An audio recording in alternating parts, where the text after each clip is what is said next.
Recording has started. We are now going back into PTA205 to start working on resistive exercises, which we had started last week on Thursday. So last Thursday, we covered things such as basic range of motion. We also covered aerobic exercises, and we had started on resistive exercises, where we kind of started the different ideas of overload principle, SAID principle, and reversibility principle. If nothing else, what you learned from that lecture, I'm hoping, is that if you don't work your muscles, you will lose your muscles, right? Even a small amount of downtime can lead you to having, if you don't use it, you lose it, right? It's going to lead you to tremendous amounts of loss of muscle and strength. So you want to make sure that you are exercising and moving. If nothing else, do some pelvic floor exercises, right? And I got you guys doing that. We talked a little bit about what happens with, age and how muscle development occurs. We talked a little bit about how psychological effects can affect it. Let's talk depression and exercise. If you are depressed, you should not exercise. True or false? False. Good, right? Brown bear? I'm not familiar with that. Oh, okay. I was like, okay. I was like, brown bear? I was really confused there for a second. I'm like, I have a brown bear somewhere. Sorry. Squirrel. So with exercise, I think, I always joke about this, but Legally Blonde said it best. Exercise releases endorphins. Endorphins make you happy. Happy people don't kill people. Right? And it's true. Exercise reduces your overall depression load because it will reduce endorphins and it'll give you a hit of dopamine, right? And we all love our dopamine, right? We all get our dopamine hits, right? This little thing device goes off right here. You get a little text message. Oh my God, my screen's filthy. Kill our husbands. Yeah, we'll see. I wouldn't say it. No, just kidding. So we all get a little text message, right? We get a little hit of dopamine. I really think eventually these little devices here are going to cause us to develop worse Parkinson's later in life. This is my prediction. I don't have the science to back it yet. I am not a scientist. But your body only produces so much dopamine over time. And if we're constantly getting our dopamine hits from our likes and our friend requests and all that type of stuff, eventually I think we're going to run out of dopamine. And dopamine is what leads us to having Parkinson's. So I don't know if it's true. Again, this is not scientific. This is just anecdotal. But it makes sense, right? It's kind of scary when you think about that, right? How many of you know friends that, man, they get a like on Instagram, or does Instagram even do likes anymore? I don't even know. Or, they get that Snapchat or they get a text message and they just literally change their demeanor, right? They just go from being like the just angry to a person, like, oh, I got a like. Or the other way can happen too. They get that text message and yeah, right? It's funny because I don't know if you guys notice, but a lot of times when I start class, does anyone notice what I do with my phone? Yeah, I turn it off or I place it face down. That's just one of the things there's a huge study. Yeah, huge study that shows, update my status. Teaching right now. We'll post this, may delete later. Lol. But they did a study of people that were interacting with each other, that people that place their phone face down, they interact better with one another. Because what this is saying by me putting this phone face down, if I'm sitting at like a dinner or something like that, it's saying that my phone is not as important as you guys. Now, to me, this is also kind of annoying, just even laying this out. But it was interesting, the study they did on that, right? Think about that for a second. Just having your phone where you can see it makes people think you're not paying attention to them. That kind of makes sense, doesn't it? Right? You ever, you're talking to a friend and they're like, yeah, oh, really, that happened? Oh, I'm sorry to hear that. You just told them that like your cat died or something like that. It is a huge deal, right? It's just small things like that. The regular human interaction we're missing, right? Kids nowadays, You know, they don't interact face to face anymore. They interact over Fortnite.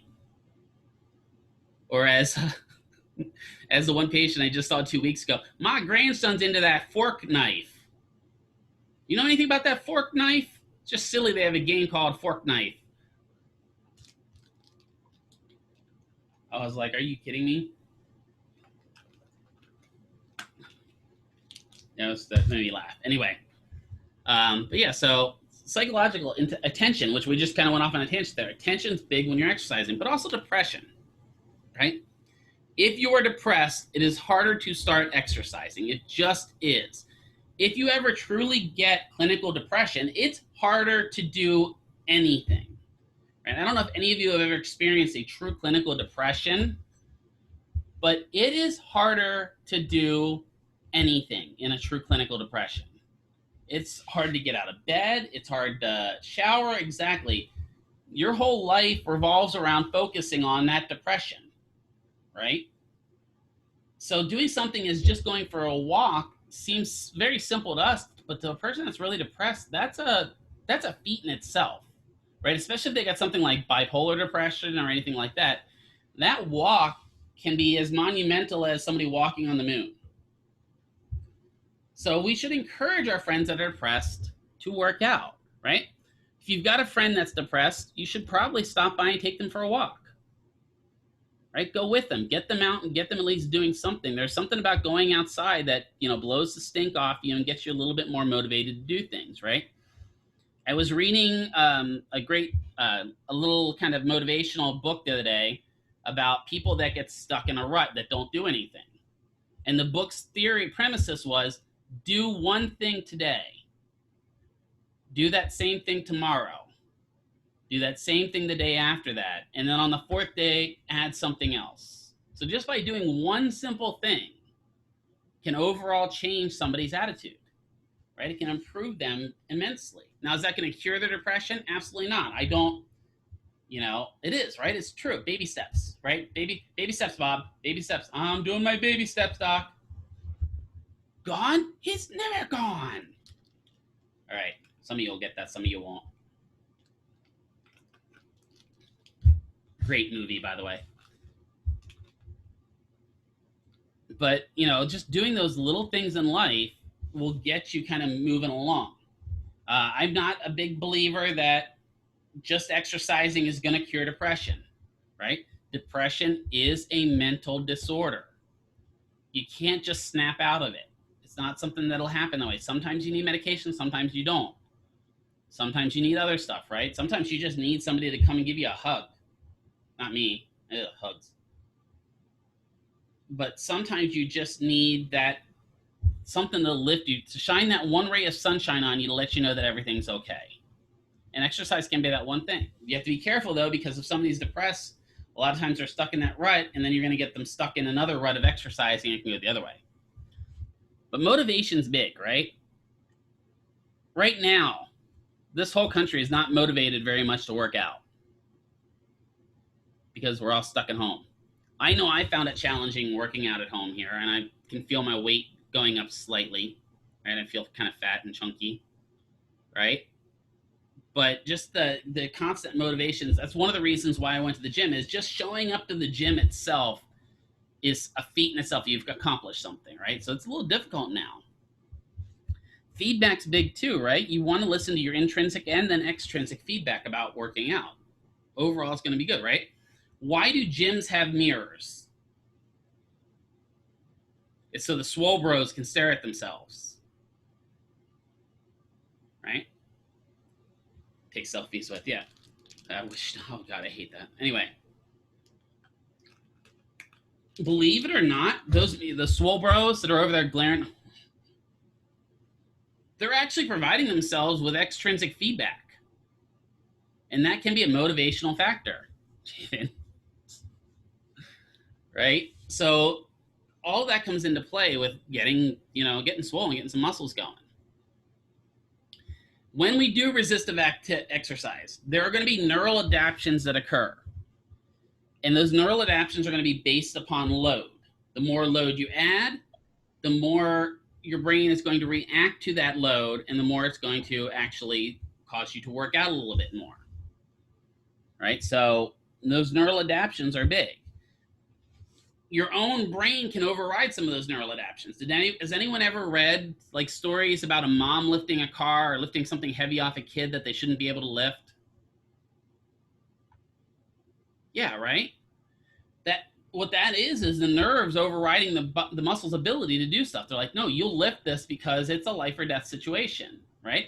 I think back to Jean Valjean from Les Mis, right? Lifting the heavy cart off the guy that was crushed in the prison. Your brain can do things by neurally adapting your body to do them, right? Skeletal muscle adaptation. As you do resistive exercises, hopefully you're going to get hypertrophy. Hypertrophy is the technical term for getting swole, yo. Right? Hypertrophy is the increase in bulk and size of muscle fibers. Does hypertrophy mean you are getting defined? No, right? And some people are just that way. I'm like one of those people. I bulk up and when I lift, I don't get like, oh my God, you can see the biceps and the triceps and oh my God, look at those delts. No, you're not cutting exactly, right? It's just muscles getting larger. You know, where I'm from, we have a term for that. It's called farm strong, right? You'll see the big old boys like me that can go around and toss bales of hay like nothing, but we definitely don't look like swole bros, right? Just because we've done it all day long and we're just built that way, right? You put one of those swole bros out in the farm, they may not be able to cut it. Literally, get it? Hyperplasia. What is hyperplasia?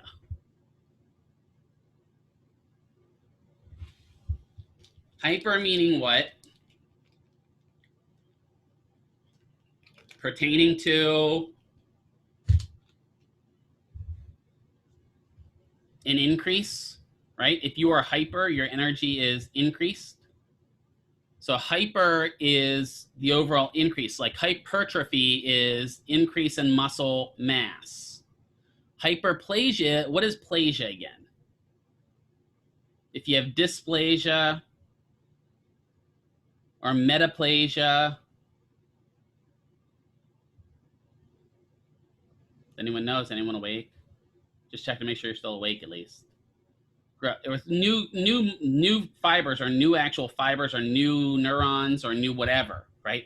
Hyperplasia is new growth in that area. It could also, right? It could also be neoplasia. This is where it's questionable. It states that muscle fibers actually replicate and increase.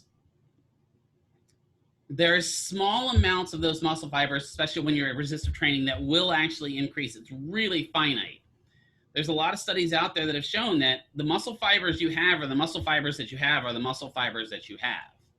That you don't, like if you go and get swole, it's not like your muscle fibers suddenly replicated and now you got 50,000 muscle fibers. It just means you've taken the ones you've had and maximized their effectiveness.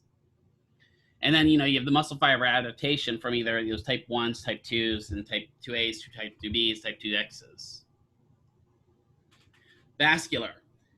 As you build muscle, the body will come along and increase the vascularity of those muscles, right? And you can really see that in those guys that are, you know, the serious bodybuilders, right? You just see veins everywhere. Well, the body has adapted vascularly in order to allow more blood flow to those muscles, right? It also puts a small strain on the heart as well because your body's got new blood vessels it has to pump to, right? Connective tissue. Now, connective tissue won't necessarily strengthen, but they'll become more resilient, meaning that they won't exactly, it's not like connective tissue, it's not like tendon gets stronger or tendon increases in its strength and stuff like that. It just becomes more resilient and more elastic, meaning it's able to return to shape and stretch a little bit better. Bone itself, what happens to bone when we start doing resistive exercises? Yeah, it gets denser, right? That's why walking is key for patients that have had surgeries. You may not think about it, but walking is resistive exercises against gravity. So when we walk, we are actually increasing our bone compaction, which is increasing the overall size of the bones. Resistive exercise, alignment and stabilization. So when they are working on specific exercises, we have to make sure they are working in the alignment that we need. If I want to work my anterior delt muscle, right? Wolfie's law, I like that. If I want to work my anterior delt muscle, I get a different result when I do straight up versus out to the side and scaption, right? Out here, I could kind of use a little bit of mid delt as well. So you've got to pay attention that you're aligning the resistive exercise to the muscles you want to work. If you don't do that, you may be getting accessory muscle build, which is maybe not what you're targeting, right? If I've got something like I've got internal rotator problems, and maybe you put me out here and I can cheat by going like this, now I'm not necessarily pure working my internal rotators, where I would be working my internal rotators just coming here. Alignment and gravity. When we're working our muscles, we either want to work them against gravity or gravity eliminated. And gravity eliminated is a misnomer because we can't ever get rid of gravity despite what the flat earthers say. Gravity eliminated just means that we've reduced the overall effect of gravity. So let's look at biceps. So I'm doing a bicep curl here, right? Traditional bicep curl. Am I doing it against gravity right now? Yep, okay, good. How do I reduce gravity or go into an anti-gravity position? Yes, lay down specifically how? Sideline, good, right? So now I'm sideline, not really sideline, but you get the point, right? Now I've reduced the overall effect of gravity. Now gravity is actually affecting my internal external rotators more than it's affecting my biceps. So you can reduce the overall effects of gravity. When we're starting to work with a patient, the first resistance we should add is gravity. That should be our primary start of resistance. So we start them with doing some active range of motion, then we move to adding gravity, right? And we're gonna talk about moving through there. Stabilization. What if you see me doing bicep curls and you see me kind of doing stuff like this? How could you tell me to stabilize myself to keep me from cheating?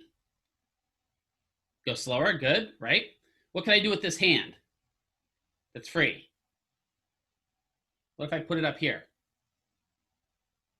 Is that going to help me focus more on that bicep curl and less on using my shoulder? Right? Any of that works. When we do stabilization, we're going to get very hands-on with patient. Make sure you clarify, I'm going to put my hands on your shoulder. I'm going to put your hand on the outside of your hip. The goal is to stabilize segments that are not stable enough by themselves. A lot of times it's going to be core-related segments, which means we have to work their core eventually to strengthen up that core. You can't mobilize until you're stable, right? So you can't mobilize until you've stabilized. You've got to have a stable base before you can actually get movement to occur. Intensity, submax versus maximal exercise loads. In the physical therapy world, and I know that some of you guys do go to the gym, and I know that some of you may work to, your max or you're fatigued out. In the physical therapy world, it's very rare we're going to get to 1 rep maxes. Like, I'm just happy if I get 1 rep period, not 1 rep max, right? So 1 rep maxes are kind of, those going to be one of those where you're working with athletes. Most of like the little old ladies you're working with, you're never going to get to that 1 rep max. So don't always think you have to get them to the swole bro level, right? Just getting them to do exercise is a huge thing. Initial exercise and amount of resistance. How do you decide how much resistance? So let's go with TheraBand, right? I'm going to write here. Let me get a text. Let's go with black writing. All right. So what are the colors of TheraBand as far as the progression goes? What's the lowest level of TheraBand? Yellow, right? Now there are some that are like white, but yellow is their lowest level in traditional TheraBand. Okay, what's the next level? Red, good. Next level. Nope, one before that, green. Then blue. What comes after blue, typically? There is brown, yeah. Brown's kind of rare, and black's usually the main one. I don't know why they add some of those weird ones. That's your traditional progression for, yeah, and gray. Yeah, there's even newer ones where you've got double TheraBand and stuff like that as well. That's your traditional TheraBand progression. Now, do you think in the average physical therapy clinic you are ever going to get to a black TheraBand? No. Right? I love it. It's just funny. When I was in the outpatient clinic, we had a whole roll of black TheraBand. We eventually had to throw it out. Maybe athletes, right? We cut from insurance before you ever get to black. That is so true. Right? But yellow and red, we burn through like crazy. And then green, blue is when we start getting them to get ready to discharge. Right? But yellow, red, we use constantly. We're always running out of yellow and red in the outpatient clinics because those patients are that deconditioned, right? How do we decide what level to start them on? Do we just start at yellow all the time? Do we go to green right away? What do you think? What do you think clues you into? Okay, muscle testing. Good. Muscle testing and manual resistance. This is a mistake new clinicians make, is they'll go from adding gravity to a bicep curl to just grabbing a cuff weight, grabbing some TheraBand, or grabbing a dumbbell. Really what you should do before you go there is add manual resistance. Manual resistance is us resisting them. So come along, put some force, and take a good listen to their muscles. When I say listen, I'm actually feeling, right? What do their muscles feel like? Provide a little bit of resistance until you see how much they can actually take doing that activity, right? So, okay, let's keep pushing. All right, that's about the max amount of resistance I can add. So let's let off a little bit. All right, there we are. You can get a good estimate doing that about what color to start them on or what weight to start them on. And the only reason I say to do this manual resistance first is if you have a patient and you're sitting there going, man, that guy, Hector's did really good today. I really think I'm ready to start him on green TheraBand. And you go and grab that green TheraBand off the wall and you give it to him and he's like, oh my God, this is really hard. They're going to be very discouraged. And it's very hard to progress at that point because they get discouraged just doing that TheraBand. It's better to start them a little bit lighter and show them progression. Again, there's a psychological effect to it, right? Think about the times, for those of you that go to the gym, think about what happens when you step up to that next dumbbell level. Do you get that feeling like, oh yeah, I got this? Or you go, oh God, right? There's a certain psychological level that happens when you improve, right? And I'll use Erica as an example. Erica, what happened when they handed you your new belt in the martial arts? What did you feel like? Yeah, right? You get a psychological hit of dopamine, right? And so now you are more motivated to keep going, right? So now you've got a patient, you start them on yellow TheraBand, you walk over and go, man, that stuff's just too easy for you. Let's go to red. Some of the patients are like, oh yeah, get it, boy. And then some of the old ladies are like, no, just keep the red away from me. But there is that kind of psychological effect that you get by improving. If you keep them on, next one, exactly. You want the next one. You want that next progression. That's the way human psyche is made. We're just designed to get better. And if we show them progression, they will get better faster.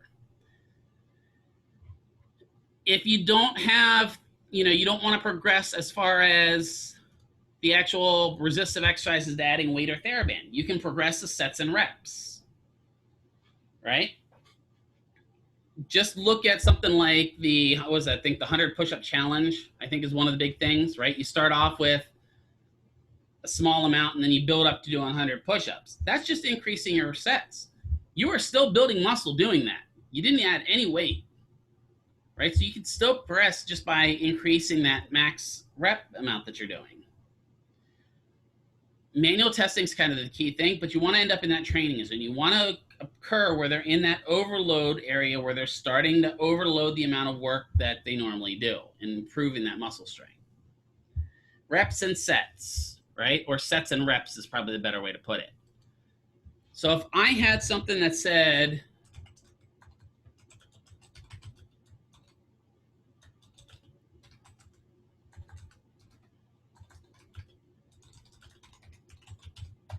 If I had something that said that on your SOAP note, what does that mean?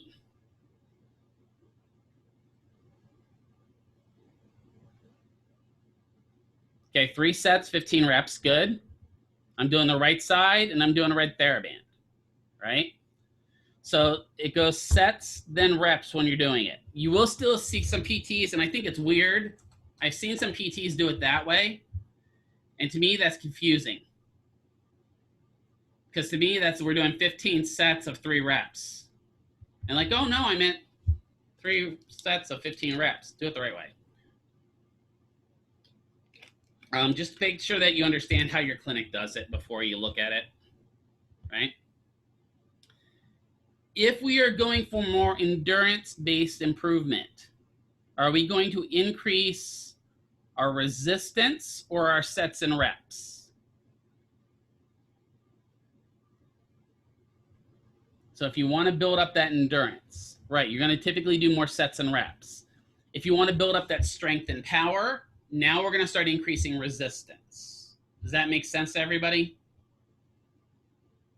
So if you want to increase that endurance, sets and reps are your way to go. And usually, honestly, reps are probably the way to go more than anything, right? Maybe go from 3 sets of 10 to 2 sets of 15, increasing those overall. If you want to increase your muscle power and strength, then you're going to want to increase your resistance levels. Just depends upon what you're going for, right? For most of our patients that we're going to deal with in the outpatient setting, do you think, I'm just curious, do you think that endurance outweighs necessarily strength and power with those patients? Do we think we want to get them to do more, or we want them to be able to lift more? Yeah, do more for the most part. And again, this is a generalization. You know, we're going to have, like Emily said, you know, we're going to have those athletes where we do want to build up the muscle strength and the muscle power. But for the most part, we're dealing with, you know, 30-year-old Carol who's got fatigued calves from wearing heels all day at her work. And we've got to get her to where she's not as fatigued and is able to walk around more than can she actually, you know, do a toe press of 1,500 pounds. It's pretty rare that we get that with, you know, most of the culinary patients and stuff like that. So we're more usually working towards endurance. All right, exercise order. Who chooses what order to do our exercises in?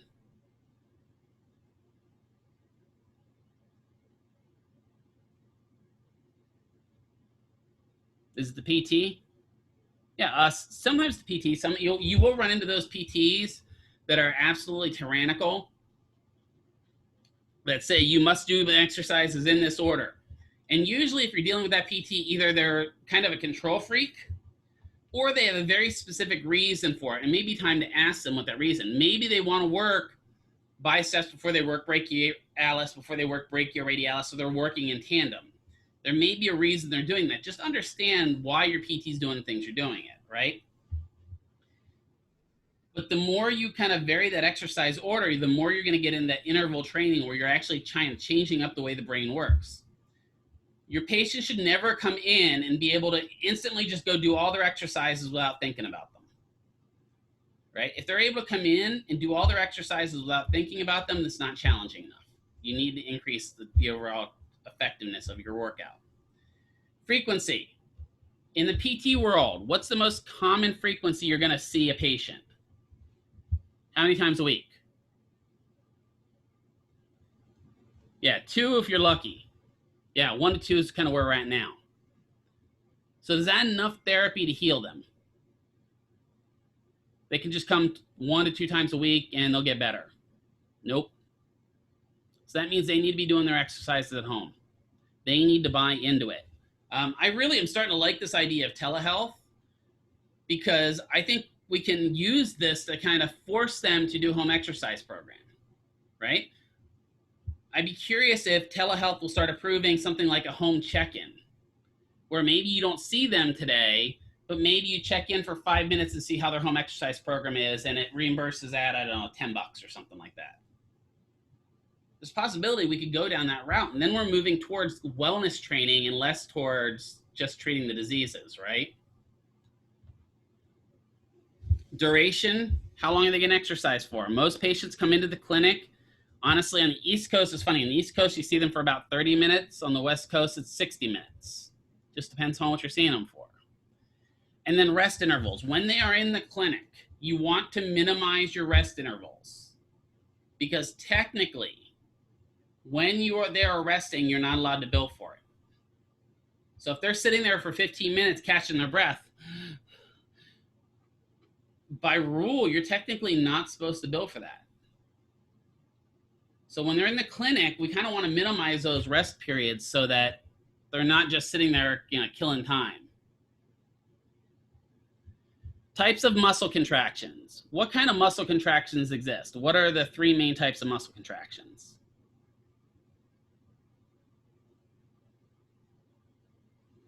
Three main types.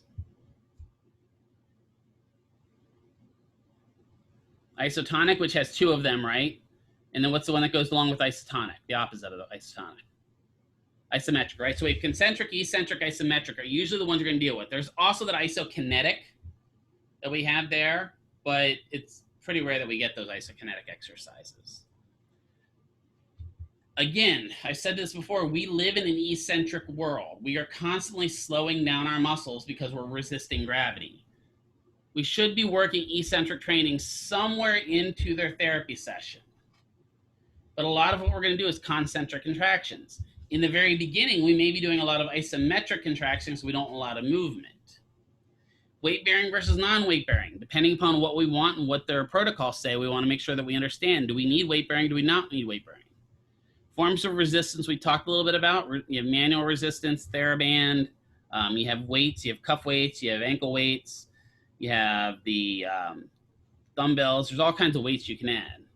Energy systems. We can even tap into that, whether we're tapping into that ATP-PC system, whether we're going to the glycolytic, or whether we're going into the oxidative system, depending upon what we have them doing and how long we have them doing it.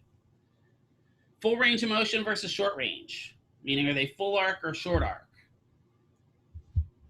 Here's some of the studies that have been out there that have shown that we may not need to do a full range of motion to get a good effect out of our exercise. Squats are an excellent example of it. You put a ton of force on your knees when you pass 90 degrees with the squat. And some of you are like, yep, you get down where you're starting to drop that butt below your knees, you can really feel that in that anterior compartment of your knee where it starts hurting. And then mode of exercise, how are we having them do it? What are we doing? Are we applying function to what they're doing? Are we having a soccer player dribble soccer balls? Are we having a basketball player shoot hoops? What are we having them do? We got to apply what we're doing to their function. So there's this thing called force-velocity relationship. I think I heard Dr. O'Neill talk about this very briefly in, I think, PTA205, or it might have been Dr. Johnson in anatomy. I don't remember, one of those two, right? The force-velocity relationship says, with concentric activities, as the velocity of the muscle shortening increases, the force of the muscle that generates decreases. So what it's saying is, as the muscle gets shorter, it's harder to generate as much muscle activity. Maximal force is somewhere between the first 30 degrees or 30% of range of motion. So my elbow, right? Let's say I have 120 degrees of elbow flexion. If I have 120 degrees of elbow flexion, about the first 40 degrees of that is where I get my maximal muscle force. So from here to about here, right? So that's where I've gotten my most muscle force. I may want to work it. This is going to help me with full range of motion. But if I'm really building power, I want to maximize my time and work where I'm getting maximal muscle contraction. When you get up here, right? Doing curls up here is hard. Try that once when you're at the gym. Get like a fairly low amount of weight and just start adding weight and see where you fatigue up here, because you've got no force when you're contracting up here, and you may smack yourself in the face with weights. Eccentrically, as the velocity of muscle lengthening increases, force production also increases, then plateaus. So what it's saying is, in eccentric, when I'm using the bicep to slow my arm coming down, as that muscle lengthens, the more and more it lengthens out, the more force is being exerted by that muscle. it'll eventually hit a peak, right? And then plateau. It'll stay the whole consistent way. So somewhere around mid-range on an eccentric contraction, we've kind of hit that peak, and it stays the whole way through. So that shows you that eccentric as a whole really works those muscles more than a concentric contraction, right? So if you're coming, you know, if I take, let's see, where's the book at? Give me a book. Oh, conceptual physics, fantastic, right? So if I take this, when I'm curling this conceptual physics book, my concentric contraction is most effective at that first 30% of motion. If I'm up here and I'm using it as a slow lowering tool, the force is going to be kind of even out through that whole thing. It'll hit a peak, and then it'll plateau off where I'm getting less and less. I'm not getting less and less of a gain, but it's just the force is not increasing over it, right? So let me draw it here. So what it's saying is, if we're talking about concentric contraction, right, I'm going to get increased force for about the first 30%, and then eventually I'm going to reduce my amount of force I'm able to hit. With an eccentric contraction, it's going to go up and then just plateau. You don't lose that force effect of the force curve. It's an advanced kind of theory, but it talks about how that's why we get so fatigued doing eccentric contractions, because the muscles are constantly contracting. And I challenge you to do that. When you're working out in the next couple of days, just do eccentric loading. So if you're doing curls, bring them up quick and then lower them down really slow for, say, 30 to 40 seconds. See how tired you are afterwards. It really loads you pretty heavy. Periodization and variation of training. If we vary our training slightly and we change the way we do things, we can get to that overload principle a little bit easier. Just doing one type of bicep curls may not work. You may have to do bicep curls with, you know, free dumbbells. You may have to do it over a preacher bench. There's all kinds of things you can do to kind of vary that training you're doing to improve muscle gain. And then we're going to start integrating function. Balance and stability versus an active mobility. Again, we have to be stable before we can be mobile. So if I've got a patient that's got a balance problem, I don't want them walking all around the clinic doing curls, right? I may have to have them standing in one place, right? If I want to work that balance, maybe I put them on one of the stability balls while they're doing curls. Now they've got extra core work going on while they're doing this, and we can see if it overloads that neural adaptive phase and works them harder. When you're working with a patient, we want a balance of strength, power, and endurance. But again, we tend to trend more towards endurance with these patients. And the more we can do task-specific patterns with resistive exercise, the better they are, right? If we're having them reach up overhead to grab something, have them pull a TheraBand as they're reaching up overhead, or have them pull the TheraBand back down like they're simulating coming down with something. So the more we can integrate function, the more they'll do it. The more we have an athlete that's doing the activity they're doing normally, the better they're going to get at that activity. So we talked about static control, right? Static isometric holds. A lot of times you're going to hear isos, or you'll often call them sets. So a quad set, a glute set, a ham set. Those are all isometric contractions. And then dynamic type activities as well. Concentric, eccentric, again, coming up, slowing down. Isokinetic, we're usually dealing with, again, something where a machine is going to put enough force on that patient until they actually break, not snap, but aren't able to resist anymore. Open chain versus closed chain. Is the distal end fixed or is it movable, right? Let's think triceps. How would I do a triceps activity that is closed chain?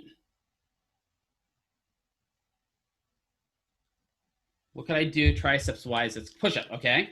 How do I do one that's open chain?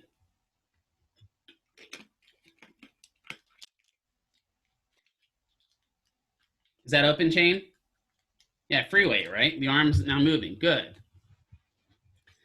Constant versus variable resistance, right? This can be really easy to do if you're doing manual resistance. When we get into PNF and we actually get into lab, I really want to kind of look at doing manual resistance and varying that manual resistance depending upon where we are in the load for the patient. But that's why I like getting hands-on with my patient more than I like giving them just a TheraBand or giving them a weight, because I can vary my resistance through the whole force peak curve and give them that variance that actually is going to improve and get them to that overload. Manual resistance versus mechanical resistance, again, that's just the difference between us versus something else, whether it's a machine, whether it's a TheraBand, whether it's a free weight. So isometric exercises. How many of you have heard if you just do isometric exercises, you will build no muscle mass? Has anyone ever heard that?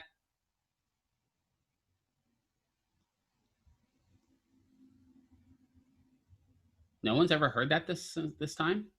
So if I just do an isometric biceps curl, I'm never going to build biceps.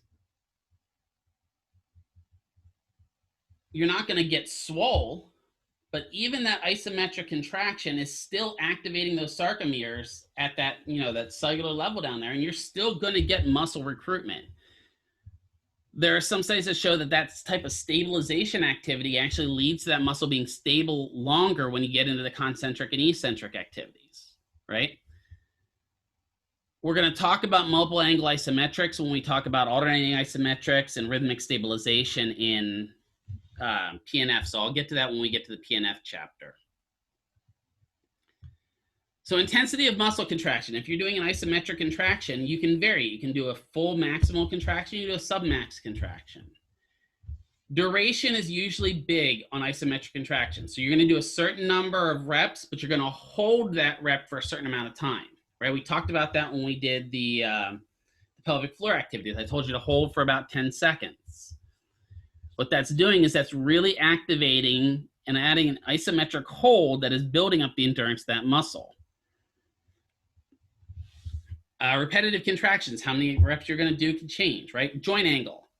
If I do an isometric biceps contraction here versus here, it's a different type of an activity. And the muscles area that's recruited is a little bit different. And then the mode, how we're having them do it. Are we having them do it here? Are we having them do it here? Are we having them do it here? There's all kinds of things you can add based upon the resistance we're looking at. And then source of resistance. Is it gravity? Is it their own body? Is it a TheraBand? Is it a weight? Right? There are all kinds of things we can do. Isometric, remember, although isometric says no movement, there's always going to be a small amount of movement at the cellular level with those muscles. So isometric is not always the best term for it, but there is movement. Concentric versus eccentric. We talked about this already a couple times. We live in an eccentric world. The more eccentric activity we do with these patients, the better we're preparing them to get out of the clinic. So we do have to do some eccentric loading. I feel in most clinics, we actually avoid eccentric training. And a lot of times that's because when we're doing eccentric activities, we have to spend more time with the patient. We don't have as much time to spend with them. Understand though, if you do eccentric training, they are typically going to get DOMS. What is DOMS again?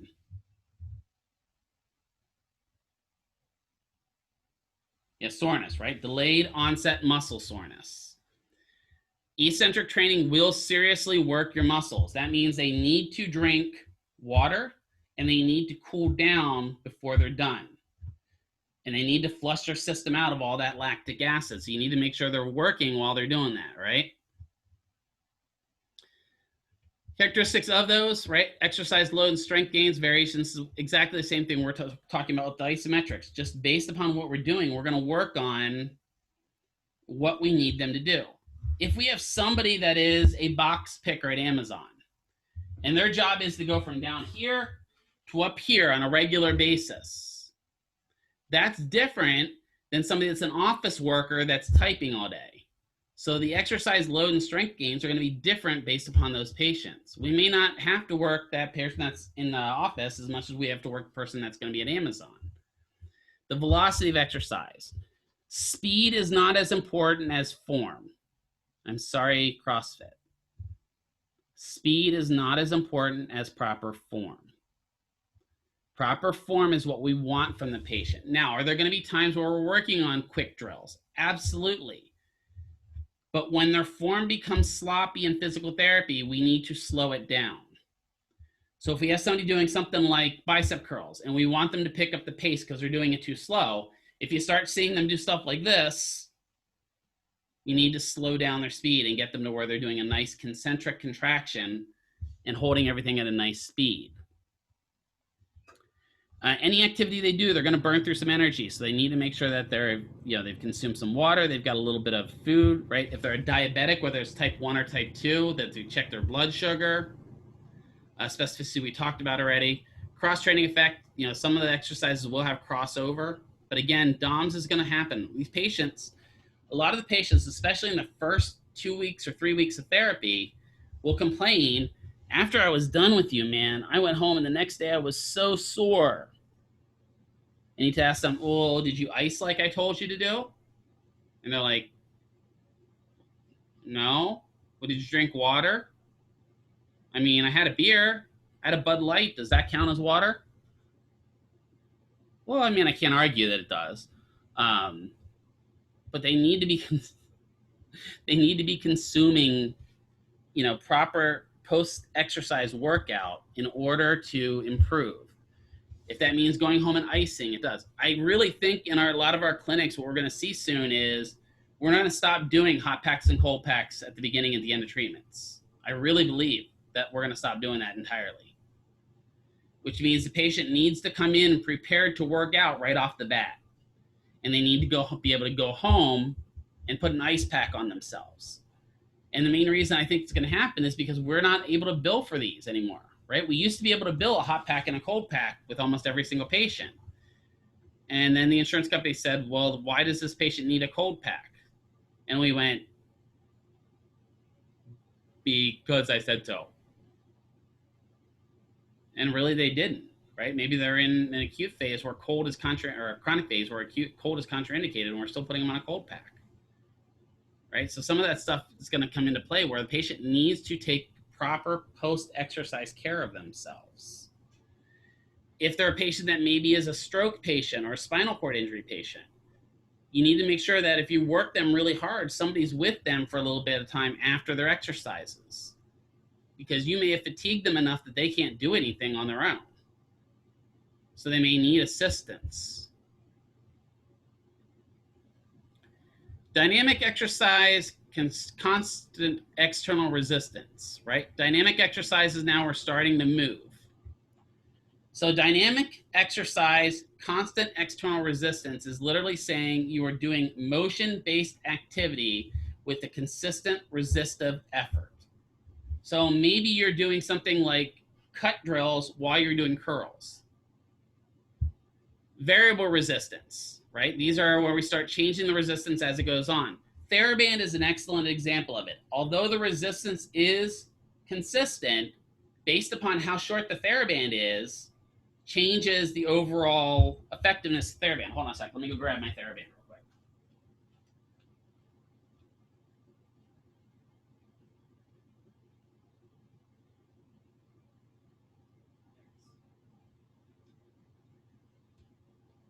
I brought a piece of TheraBand home so I could demonstrate this. I just left it out on my counter. So I've got a long piece of TheraBand here, right? That's a certain amount of resistance. If I bring it in here now, I have changed the resistance, even though this TheraBand itself is the same color TheraBand, right?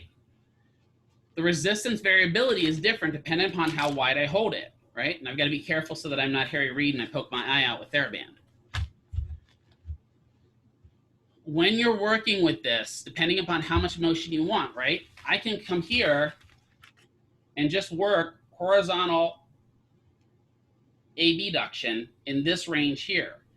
I can also work it while I'm doing other motion. It depends upon what my goals are and how much I want the limb to move, how much force I want exerted, and what my overall goals are as a therapist, right? And I know, so I'm going to warn you, some PTs don't like calling PTAs therapists. because they say, well, that's reserved for the PT itself. I'm not going to get into it. I call everybody a therapist, so whatever. But it's going to be based upon our goals, right? What are we going for? Everything we should be doing exercise-wise should be pushing towards our goals. If we are doing something that are counter to our goals, we need to stop it, cut it out, and do something else. So it's all going to vary upon how much exercise and what we're going for that patient. Isokinetic training. A lot of times, if you see isokinetic training, it's going to be in work hardening, right? Has anyone seen anyone get a work hardening eval before? Or they're getting a return to work eval? Is anyone still awake? No, okay, good, thank you. At least no Gyra's awake yet. Work hardening is a term, you'll see it a lot in this area because, right? Michelle, I figured Michelle had seen it, right? Work hardening is big in this area because of the culinary union. Right? Because a lot of patients that work for the casinos get injured and they need a work hardening eval. They need to be able to be cleared to return to 100% duty, because a lot of these patients at the casino, there is no light duty, right? If you are a server, what can they have you do that's light duty? There's not much they can have you do, right?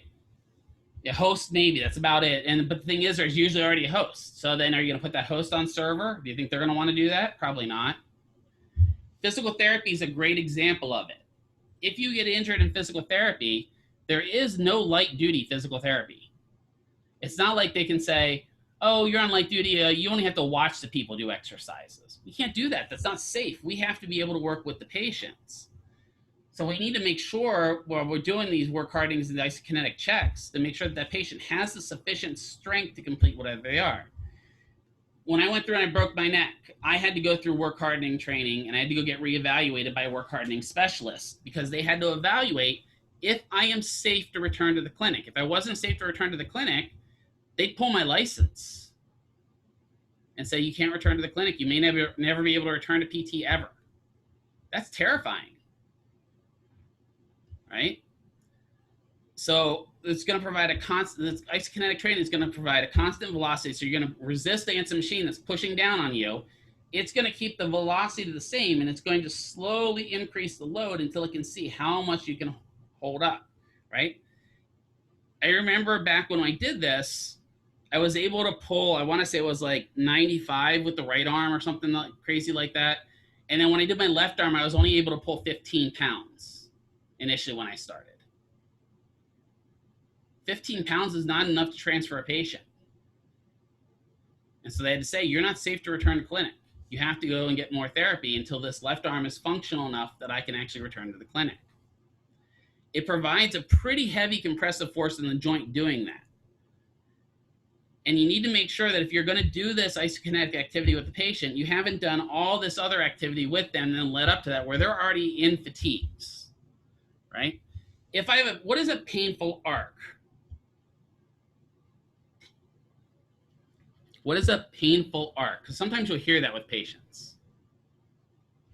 You hear it a lot with shoulders. It hurts when I go from here to here. But when I get here, I'm okay. So a painful arc is they have this little small area down here that's painful. Once they get past that, they're pretty good. Yeah, it's pain at certain angles. So we may have to accommodate for that when we're working with the patient. Okay, let's see. How do they do in that painful arc region? Oh, they don't do so well. But then when we get past that painful arc, they've got full strength. Well, then we've got to look at what's causing that painful arc and see if we can overcome it. Dr. Reskin says, hi, cohort 11. I hope you're not bored too much with Mr. McKeever.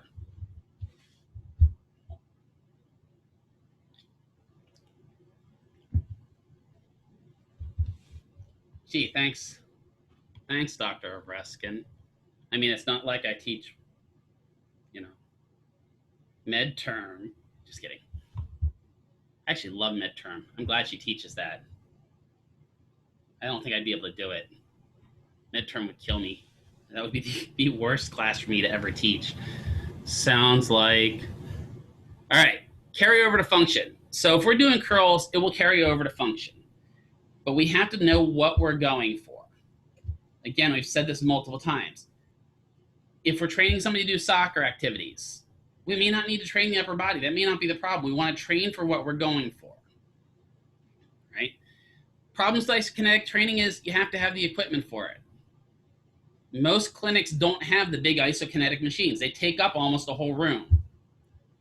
And not only that, but the cheapest isokinetic machine is $4,000, $5,000.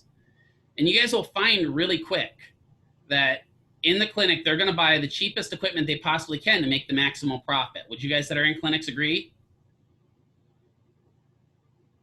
Right? If your hot pack's broken and you can put some duct tape on it and get it by for a couple weeks, they'll try to get through that way, right? I always loved when I see cold packs that ruptured and somebody's put a little bit of super glue on the rupture of the cold pack to get through a few more weeks. Right? We try to save as much as we can with the clinics. That's why we don't see a lot of isokinetic training machines. I only know in town, I think the VA's got an isokinetic machine. Yeah. Well, our hydrocollator's from the 90s, I'm just saying. I think the VA's got an isokinetic machine, and one of ATI's clinics, the one on Charleston, has isokinetic machines. I don't know if any of the other ATIs have it, but I know the one on Charleston has an isokinetic machine. Oh, that's right. Physical also has one at one of their locations too, I was looking at. But there's the cost, right? And you also have to be trained on it. This is not something that you just put a machine and go, figure it out. So if you don't know how to use it, you can injure a patient.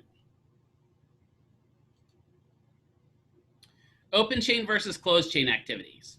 Why would we favor one versus the other? What might make us do more open chain versus closed chain activities? What do you think? What's some ideas? Better control in closed chain, exactly, right? I'm going to use ACLs as an example, right? If you have an ACL injury, right, open chain's a little bit more intense, exactly. Open chain, well, it's because it has more variability, right? So if I have an ACL injury and I'm kicking up, I have to control that knee with a lot more to kick up than if I'm just doing sit to stands where I'm doing closed chain. It puts a little bit more load on those areas that are repaired. So depending upon what you do will depend upon if you want open chain or closed chain. But again, excuse me, if you're working with a patient in open chain and that open chain is sloppy and unstable, they're doing kick-ups like this. The problem may be the stability of that joint. So move to a closed chain activity and see if they're able to do the closed chain effectively. Again, form over speed. You want them to be doing, I think I just pulled something on my knee.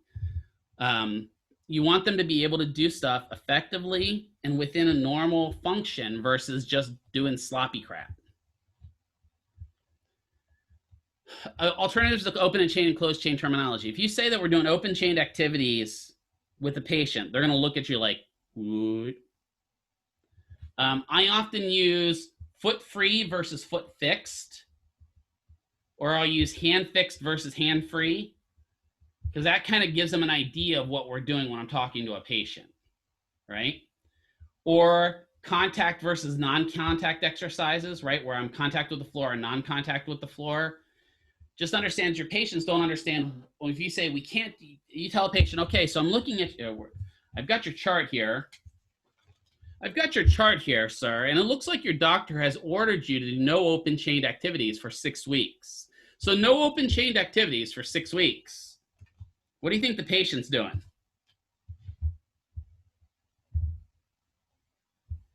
They're like, I don't have a chain at home. Why would I open a chain? I'm confused. Where did this chain come into play? I don't understand. This is kind of scary. Wait a minute. This is not, you know, I don't want to be chained up, right? So they don't understand what chain is. Okay, so now you tell them, you're looking at the chart and say, okay, well, the doc said that we can't do any open chain activities. What that means is the doc doesn't want you doing a lot of activities with your leg where your foot is not in contact with the ground. Now the patient's like, oh, well, that makes a little bit more sense. Now they understand what you're saying. So you've got to be able to convert this one to somebody that's, you know, 7th grade education again.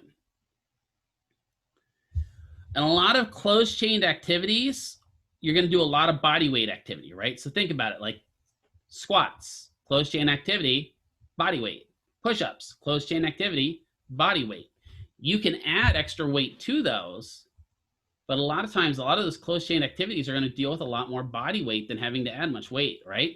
Heel raises, right?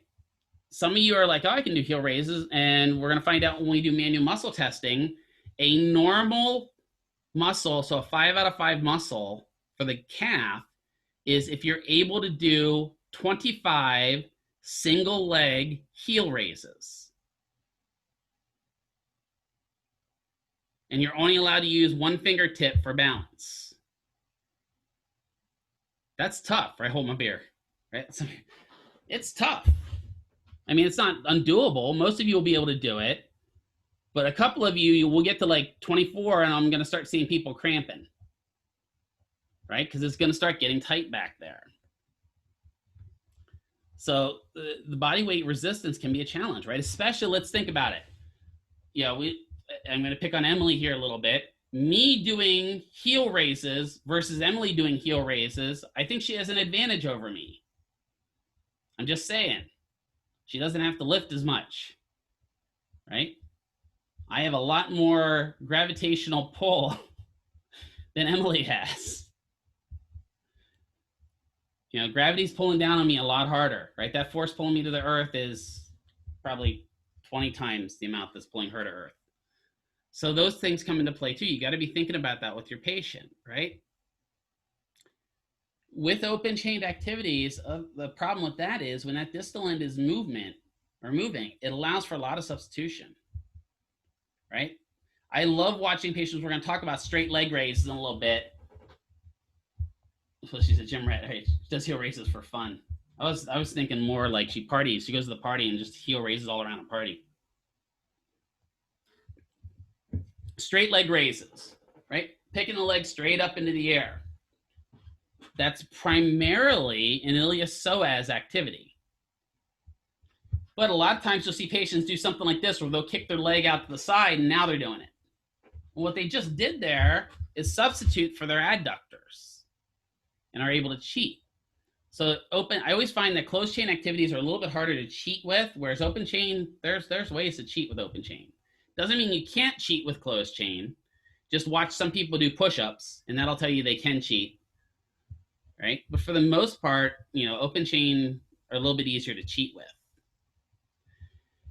When we're working with these, depending upon what isolation of muscle groups we want, sometimes open chain works better than closed chain. If I want to specify just rectus femoris, it's a little easier to specify that just working with an open chain activity than a closed chain where I'm kind of getting the whole group of the quads. Control of movement, closed chain wins here. Closed chain is a lot easier to control the accessory movement. Joint approximation. Which one is going to provide, we already said it, which one provides more stability? Closed chain versus open chain. Right, closed chain provides a little bit more stability. And the reason it provides more stability is those joints are closer together, right? When I do a sit to stand, my joints are being compressed, right? If I'm out here doing kick-ups, through a lot of that range of motion, the joints actually are in open packed position, meaning that they're able to move around a lot more. And I have to rely on more of my ligaments to keep my joint in line. Coactivation and dynamic stabilization. All this is going to occur, right? If I'm doing something like straight leg raise, again, primary muscle, primary mover is going to be mainly a psoas, but my rectus is going to help as well. So I have to know what muscles are co-activating while I'm doing it and how I'm doing it, and what kind of dynamic stabilization. Do I want them moving while they're doing stuff? Dynamic always involves movement. All this comes into play: proprioception, kinesthesia, neuromuscular control, and balance. We need to be letting them listen to their body while they're exercising. How does that feel? Tell me what you're feeling, right? So they understand it. Have them close their eyes when they're doing activities, right? Make sure you're protecting them so they don't fall over, but have them close their eyes. What are you feeling? And then also carrying over to function and prevention. You know, once we get to the point where we've got their exercises down pat, now we're going to carry that over and say, okay, this is how it's going to allow you to keep from being injured again and how it's going to allow you to do your regular job. So we talked about this already, when to introduce closed chain versus open chain. Depends upon your protocols. Progression of closed chain activities, most of the time, is you're going to start with gravity and move to weights. So resistance training. First of all, the eval is going to come into play. PT is going to come in and see what the patient needs. Again, I really love my PTs for doing these evals. I thought I wanted to be a PT, and then I saw the evals, and I decided I'm okay not being a PT anymore. There's just too much for them to do, right? They're going to prepare the patient for what they're going to have to do when they face you. They're going to say, you know, PT should let patients know you're going to be hard on them, right? This is not a walk in the park coming to therapy. It should never be a walk in the park. I think some patients expect it to be, and I think some patients come in thinking that therapy is going to be harder than it actually is. But I think some patients just come in expecting therapy to be like going to the gym and facing the Planet Fitness strength trainer who might make them work a little bit. I'm just picking on Planet Fitness a little bit there. They need to understand they're coming in for activity. They're coming in to work out. So implementation of the exercise. We're going to warm them up. Placement of the resistance. Let's look at this TheraBand again here. Let me make a little loop here real quick.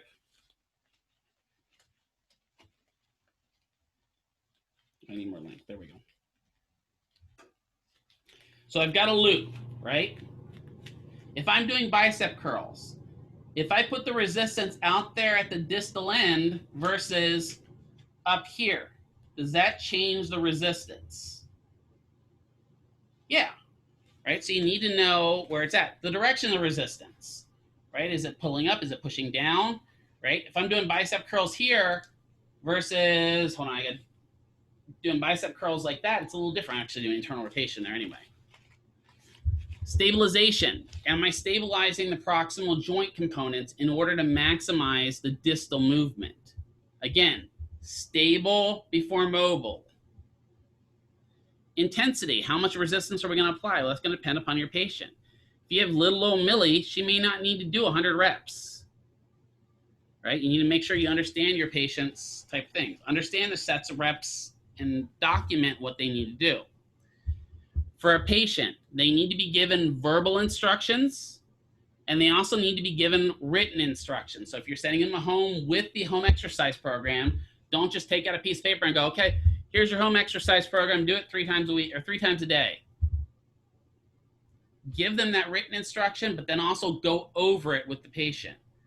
I like to get the patient's chart out, and I'll sit down with them with the chart at the very beginning of the session. So here's what we're going to go through today. You know, we're going to do this, this, this, this, and they can see what we're going through. And that way they know if we've done this one exercise, that's one thing checked off that list they've got to do. I've seen some really effective clinics where the flow sheet, the patient actually checks off their exercises that are going through them. And again, there's that psychological component. They've completed something because they've checked it off. Monitoring the patient. There should never be a time that a patient is independent in the clinic. Independent means not therapeutic. That means they don't need you, right? If they're in a wellness program, okay, they're just coming in to exercise a little bit at your therapy gym and they're just there for you to watch them, okay, they can be independent. But if they're there due to a pathology, you should be monitoring them at all times. And that doesn't mean monitoring 9 of them at all times. And then they need to have a cool down just like anything else.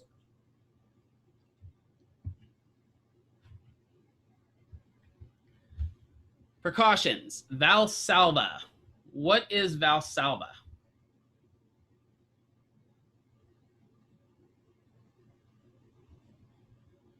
Does anyone know what Valsalva is? Holding your breath, right? I like to think of Valsalva as the poop maneuver. All right? So Valsalva is where you see the patient, they look like they're taking a poop. Right? When you do a Valsalva maneuver, you have to understand, as soon as I do that, I have increased all of the pressure in my thoracic cavity. Right? By doing that, I can't breathe. Right? I can't really breathe when I'm doing this. I can't talk really either. Right? They should not be doing Valsalva. It can cause a hernia, absolutely. It can also weaken the pelvic floor. If you have a weak pelvic floor and I do the Valsalva maneuver, it's very common for a patient to have bladder loss. So all of that comes into play. They should not be doing that. What's the easiest way to make sure your patient is not doing a Valsalva maneuver while they're exercising? Remind them to breathe. Okay, good. Talk to them. Just talk to them. If they can talk, they're not doing Valsalva. Right? So have them kind of, or count, right? It's really hard to, 1, 2. Right? I'm really good at doing Valsalva. I don't know, I thought the blood vessel burst in my forehead. So you want to make sure that patients aren't doing that. They have to breathe, right? And it seems simple until you're doing something that's new. And when you're doing something that's new to you, you often don't breathe. So you need to make sure that you're understanding that, right? Understand how to avoid substitute motions, right? Making sure they're not doing shoulder flexion like this, right? That was a giggle. Overtraining and overwork. We aren't really going to want to ever do this. We don't want patients to be overtrained. If we overtrain them, do you think we're going to see them again?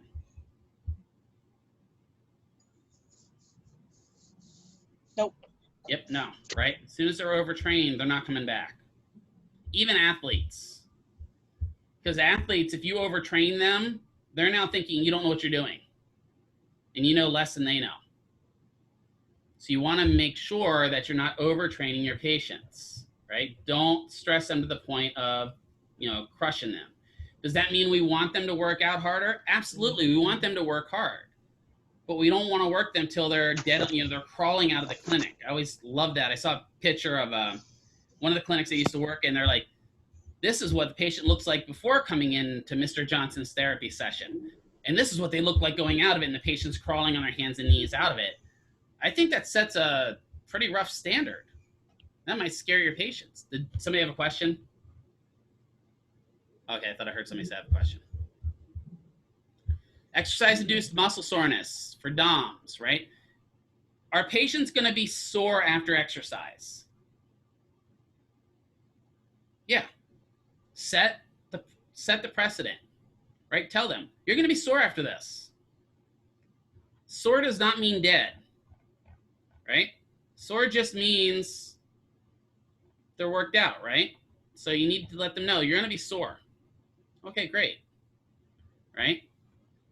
The main thing for it is understanding what's the difference between being sore and overtraining, right? And then delayed onset muscle soreness. How do you prevent DOMs? Well, you warm up and you cool down. You drink water. You ice as you need it. And then pathological fractures. Sometimes with resistive training, this will happen. There's nothing you can do about it.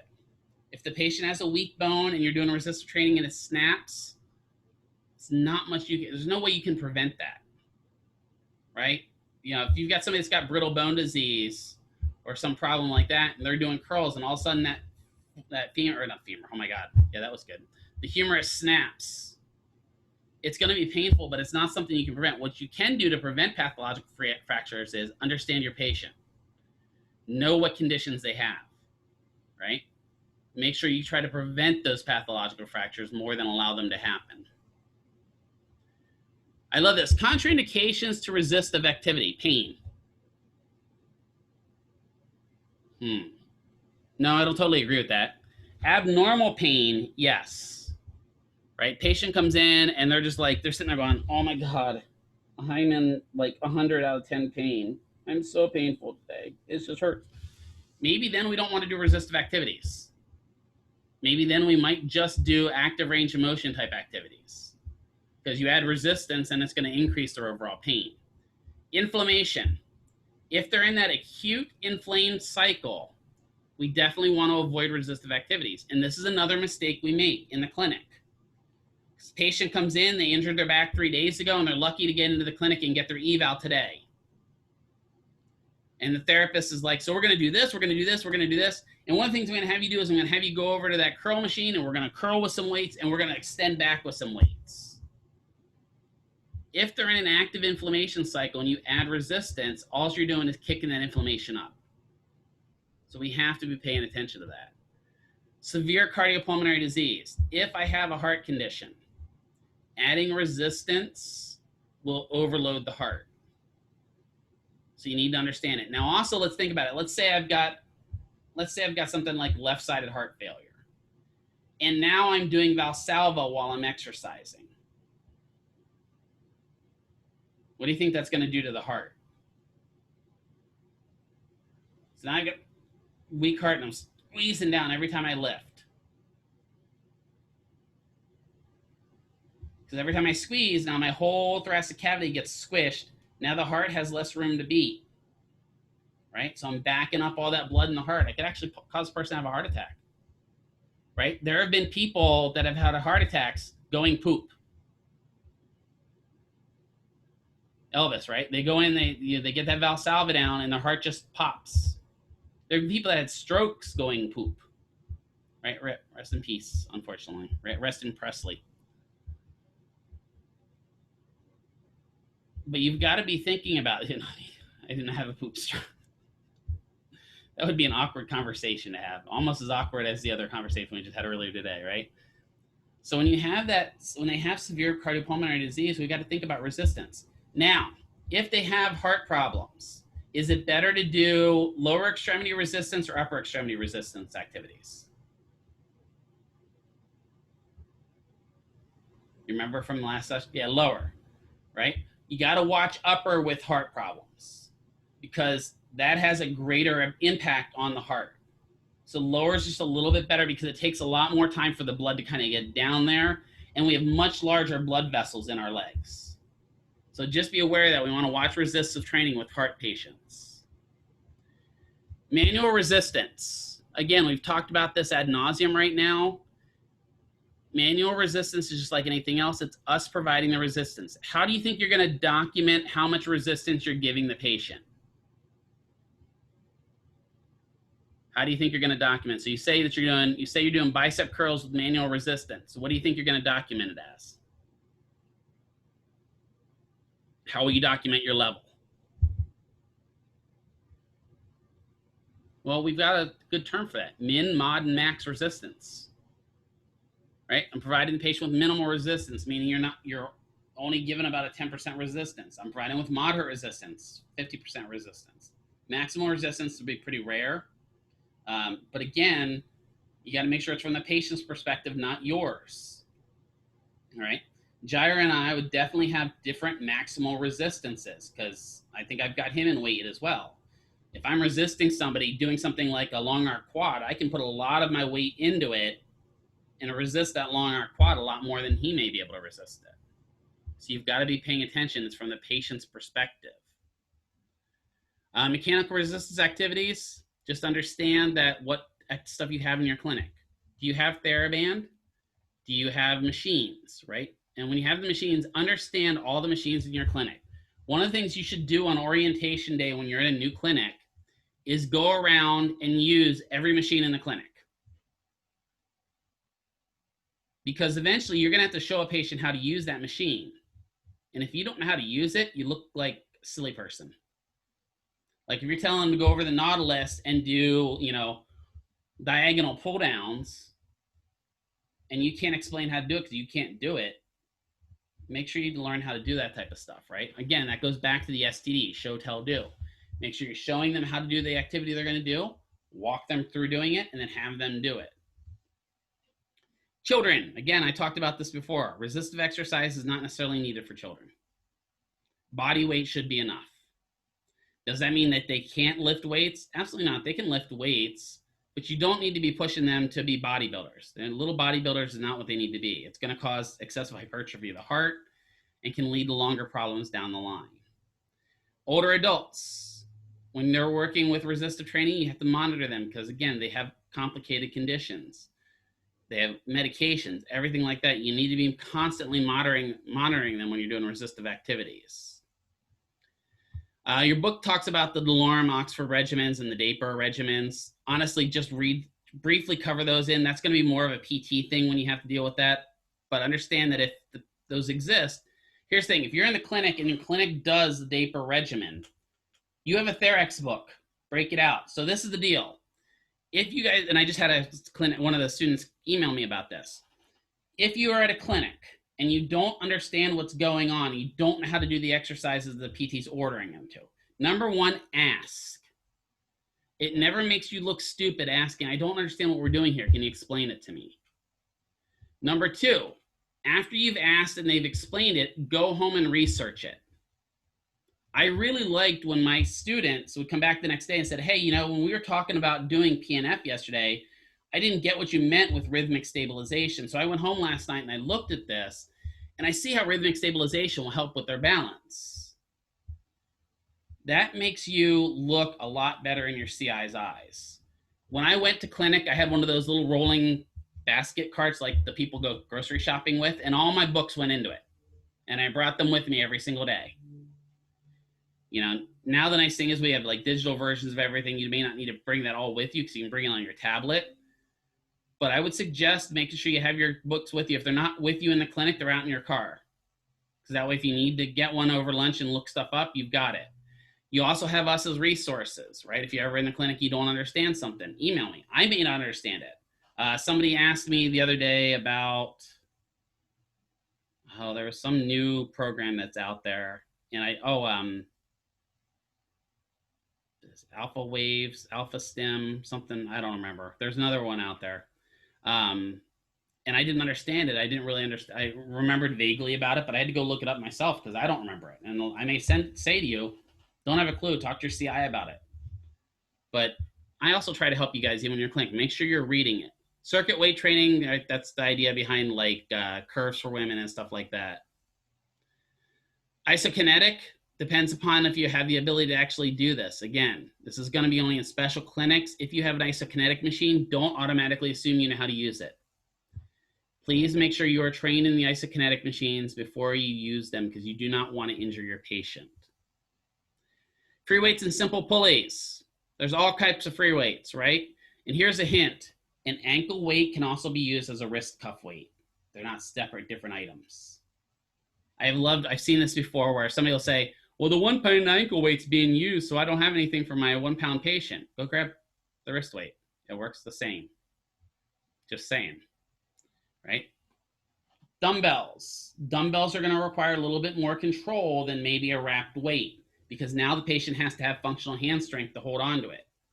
You know, for me, it's an excellent example. When I'm doing curls with my left hand, sometimes my left hand just decides, nope, I'm done, and let's go.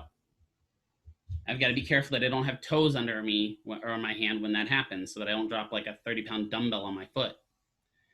Simple weight and pulley systems are your common Nautilus systems, right, where you put a little pin in and they're lifting certain weights with pulleys. Free weights and simple weight systems all have different characteristics. Again, there are all kinds of them out there. There's the wall style. There's, you know, your cheapy, just ones you can buy at Walmart. Cybex is kind of one of the more common ones you're going to see out in the clinic because Cybex is kind of one of those companies that develop specifically for therapy, but it doesn't mean you won't see Nautilus equipment. There are a couple of clinics in town that have the really, really high-end wall systems that are like the whole pulley system is built into the wall so they can do all kinds of multiple exercises on it. Just depends on what your clinic's willing to spend on stuff. Advantages and disadvantages of free weights versus pulley systems. You know, the advantage of something like a pulley system versus a free weight. With a pulley system, if I accidentally let go, the pulley system's just going to snap back and go out of my hand. If I have a free weight and I accidentally let go, I can break somebody's toes, right? And you've seen it at the gym, right, where you see somebody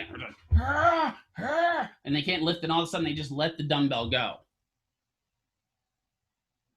I get so irritated when I see people do that. Because they're not paying attention to who's around them. What if that weight falls onto the ground and part of it snaps off and goes and hits somebody else, right? The lunk, right? The lunk alarm at Planet Fitness. So there are advantages to both of those. The pulley system may not be as accurate on weights, right? So that you may find you're able to do a bench press with, 230 pounds on the pulley system. But then if you go over and do the same bench press with free weights, you're not able to lift as much. Well, it requires a lot more control to control that bench press on a free weight than it does with a bar that's got a consistent pulley. So pay attention to that when you're working with your patients. Variable resistance weight cable systems. These are the systems I was talking about. I know one of the clinics in town has one of these, which they're fully built-in wall systems that the more they're pulling on that pulley, the more resistance that cable gives. So it's almost like an isokinetic system, right? Hydraulic and pneumatic devices, a lot of these will be your devices that you'll see from like online shopping late at night. A lot of those companies will be these hydraulic and pneumatic systems where rather than being free weights, they have little pumps in them that you can turn that increase the resistance. So what they're doing is increasing resistance in that tube that'll provide you with resistance for exercise. Variable resistance machines are going to be more like real life, right? It's pretty rare where we're lifting one weight all day long. Variable resistance gives us that ability where we're actually exercising at varying resistance, and it's more like real life, like I said. Elastic resistance, biggest example of that is right here, our TheraBand, right? But they also make all kinds of elastic resistant bands out there. I like elastic resistance because for the most part, my resistance stays consistent through my concentric part and my eccentric part. Right? As I'm doing these activities, I have to maintain a modicum of strength through the full range of motion as I'm doing it. The main thing here, though, is the more that you use this TheraBand, what's going to happen to this TheraBand? Yeah, it's going to get weaker and weaker, right? I remember when I brought this home, man, doing that there was a little bit more difficult. Now I can kind of stretch it pretty good because it's becoming weaker. Yellow is an excellent one. Has anyone ever seen yellow TheraBand where you can almost see through it? I love when it gets that part, right? That TheraBand literally will get to the point where it's almost translucent. We actually had some of that was in the clinic. Dr. Vreska and I went through and cleaned up all the pieces that we had, and we're like, that was one of the things we did. Held it at the light. If you could see the light through it, it's getting thrown out because at that point it's already stretched out. Obviously, the colors like the blacks and the blues will resist that more frequently, right?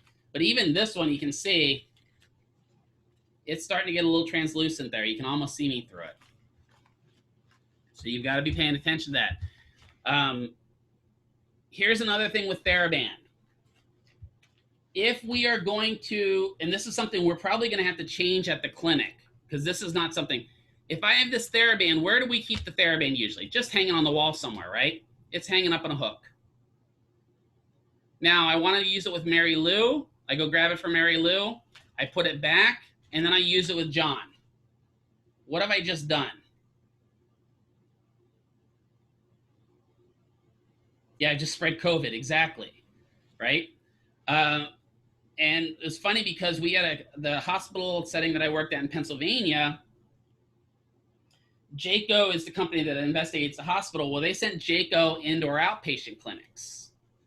And one of the things JACO said was every patient has to have their own TheraBand when they come to the clinic.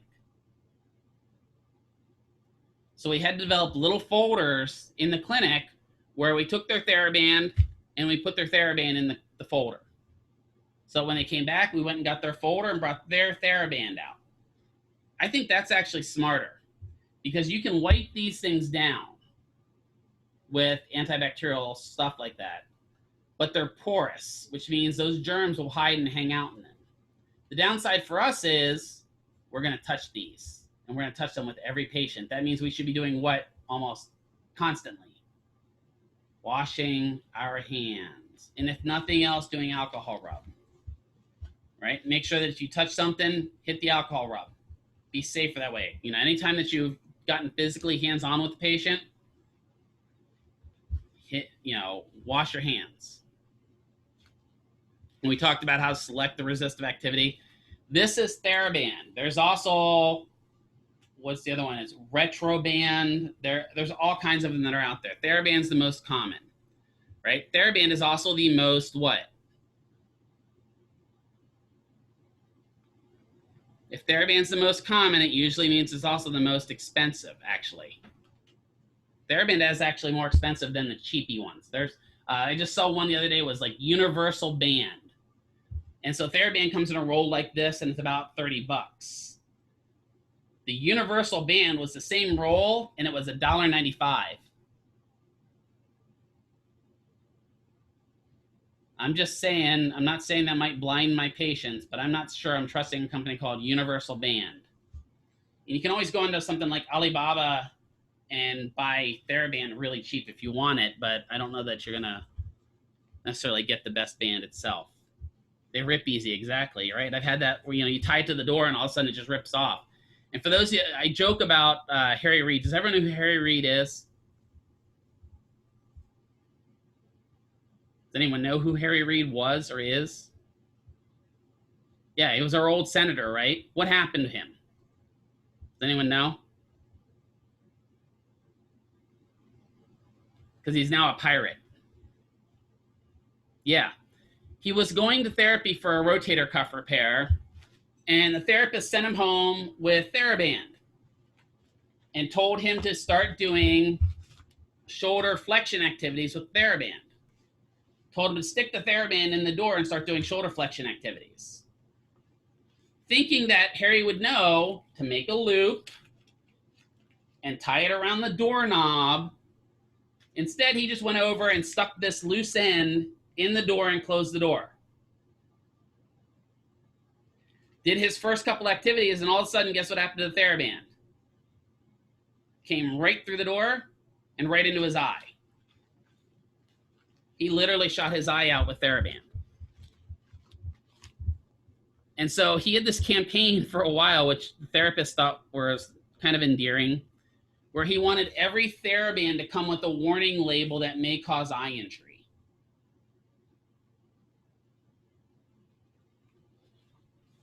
Kind of reminded me of the McDonald's lady with the coffee. He's a nice guy. I've met him a couple of times. He's actually a pretty smart guy. Kind of missed some of his civility in Congress. I'm just saying.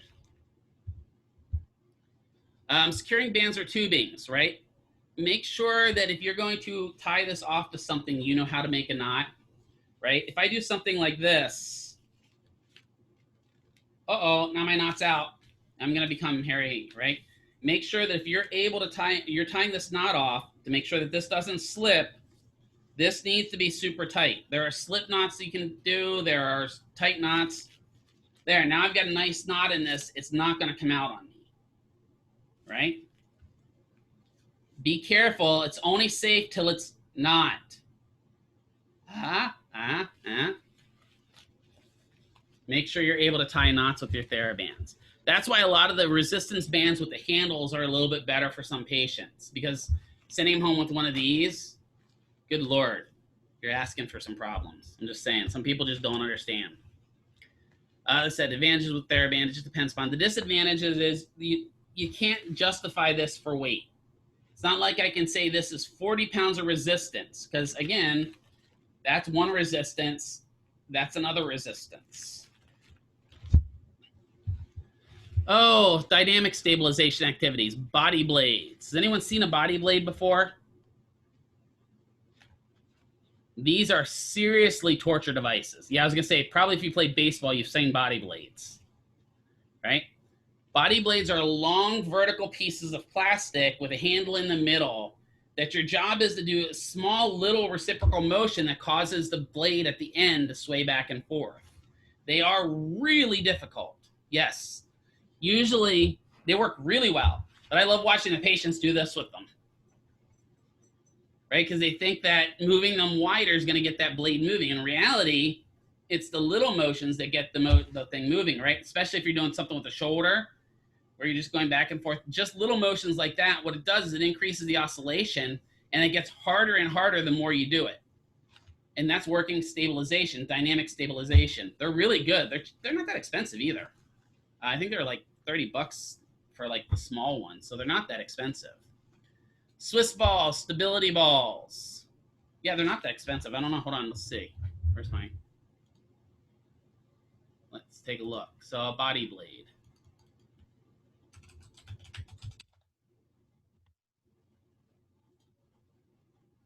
Oh. 70 bucks. Okay, so maybe a little bit more expensive than I thought. but shake weight. Actually, believe it or not, shake weights, well, the body blade training kit, $70 comes with everything. Shake weights are legitimate for what they did. I'm just saying, shake weights may look, there's no other way to put it, they look perverted, right? But the shake weights do serve a purpose, right? They're just, my favorite, some of my favorite, if you ever get a chance, go to Google or go to YouTube and watch the videos of somebody doing a shake weight in public. Those are some great videos, right? But that's nothing more than a dynamic stabilization activity. And I actually knew some clinics that bought some of them for patients for doing like internal, external rotation, because it's a little easier to use the shake weight than it is to use the body blade. And if you get one of those, it'll still work your arm. Swiss balls, right, or the stability balls, help with strength training as well. So those can be used. And they allow for a little bit more dynamic, larger movements while you're doing stuff, which can help with stabilization. Body weight resistance, we've talked about. It allows for multi-purpose. It allows them to do normal functional activities. Slide boards can help reduce resistance, which can help with strength training. There's all kinds of balance treatment or equipment. And then rebounders. I love doing rebounders with a patient. Rebounders are nothing more than a mini trampoline that you bounce specifically like Swiss balls off of or stability balls they have to catch. Especially with shoulder patients, it works really well because that bounce back comes back and they have to stabilize it as they're doing the dynamic activity. I think Dr. Sokel had some of you guys do that when you guys were doing cryokinetics. I hope you guys got something out of that because the cryokinetic activity is really good for patients that have chronic or those acute injuries. Exercise cycles. Reciprocal equipment means if one side moves, the other side moves the opposite way, right? Stationary cycles are great for that, those upper body ergometers. And then you can increase the resistance on those. Portable reciprocal exercise units. There are tons of them out there, right? I have one under my desk. I have one of those little, the little foot ellipticals under my desk. Because it actually, when I'm doing my coding, it at least allows me to feel like I'm getting something out of my day rather than sitting here going, okay, where's the X that's missing? Oh, nope, that just screwed up the game. Okay, let me find, it gives me something to do. A little under the table, under the desk bike. We have 2 of those in the clinic, which are just the cheap exercise bikes that you can buy. You can pick them up at Goodwill for like $15. I think both the ones we have, Dr. Reskin found at Savers for next to nothing, right? But at least it allows somebody to get something out of it. I carry one of these with me when I'm at the, when I go to home health, because that way I can get them to do a little bit of warm up on something like that. Elliptical trainers and cross-country ski machines are great. First time we came up with ellipticals, people thought they were like the next greatest thing in the entire world, right? Stair steppers or the butt machines are fun. And then there's all kinds of ergometers that can help with the patient as well. Isokinetic, we've talked about ad nauseum. I'm not going to cover that anymore. All right. Let me find screen sharing. Okay, good. Let's take about, let's power, can we power through? We're going to get through a couple of the exercises, then I'll let you guys go a little bit early. Is that okay? So we'll go through about 5 exercises. So let's bring up the exercises. So let me bring them up here. Screen share. There we go. All right, so I'm going to make this a little bit bigger. Where's my Zoom? We're going to talk through some of these just so that you guys understand them. What I ideally would like to get through is at least the first 4, which are common set exercises. I need to bring my chat up so I can see any questions as well. Why is chat not showing? Chat is hiding. There's chat. Okay, good. Hi, chat. All right, so let's start with the first exercise, abdominal bracing. Sometimes you'll hear it as drawing in, right? What you're going to do with abdominal bracing is I want everyone to find your belly button with your palm. Put your palm on your belly button. And what I want you to do is I want you to tighten your stomach, pulling your belly button back towards your spine. We're going to hold that for 15 seconds and then let it out. I joke with my patients, especially when I'm working with my kids. I'll tell them, I want you to get skinny and get fat. Get skinny and get fat. Let's do a couple of those. Do you feel can you feel that drawing back to that spine? So you should be shortening the distance between here and here. Is that difficult for anyone? It's not an easy exercise. What muscles are we primarily engaging with this exercise?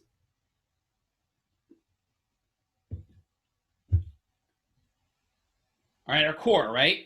Specifically, one very specific muscle that is really important for low back health. What's the muscle that's really important here for low back health? Not rectus. Rectus is good for core here. Transversus, yeah, transverse abdominis, TRA or TVA, whichever you look at. That's our girdle muscle, right? So that muscle kind of goes around our belly and goes back here and attaches to our fascia on our back. It's a muscle we forget about a lot. That muscle itself is responsible for kind of keeping our back nice and tight.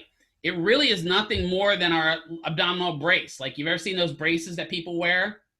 Like the copper fit brace that Jerry Rice and Brett Favre advertised for all the time on the ESPN. Those braces are replacing your transversus abdominis, right? I wouldn't wear one of those if you've got a functional transversus abdominis. Get your TRA strong, right? So drawn in, or abdominal bracing, and relaxing. How could I add gravity to abdominal bracing?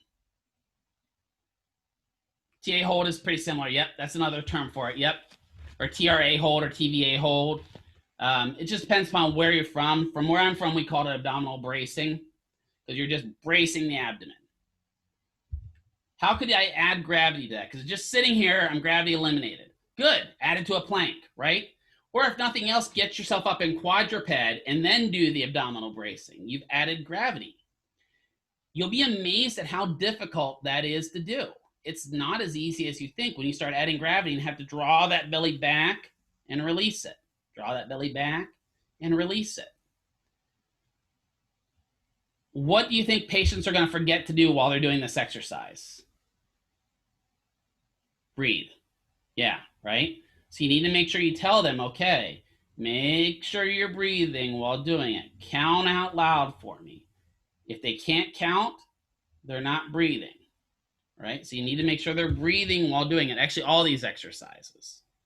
So that's abdominal bracing. That's kind of one of the basic set exercises or asymmetric exercises you're going to encounter. Glute sets are next, right? So glute sets, what do you think we're going to squeeze?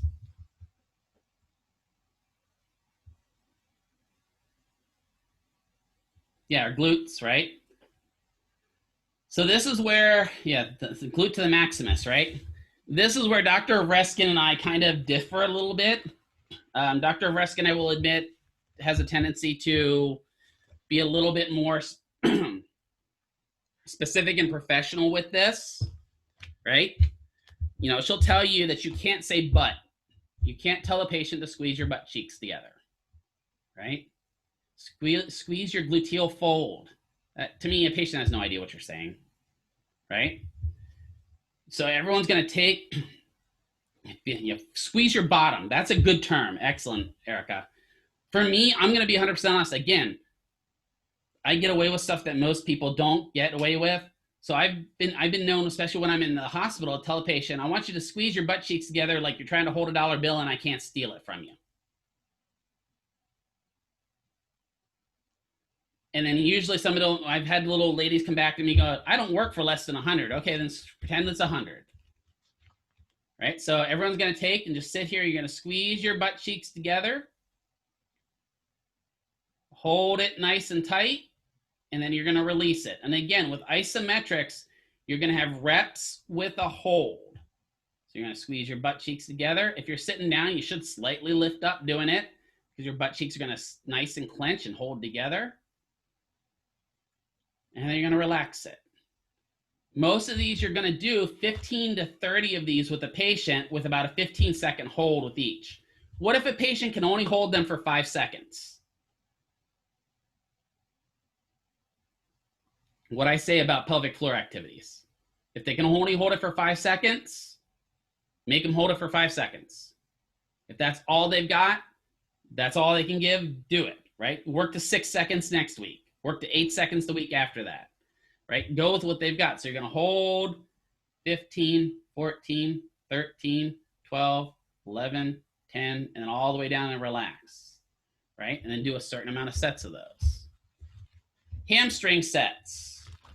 This one is probably one of the harder ones to explain to a patient. So a hamstring set, get back here, you're going to push your heel, and you come back a little bit more, there we go. You're going to push your heel into the floor, and you're going to attempt to bend your knee. The floor should provide the resistance. So you're pushing down into the floor and bending your knee.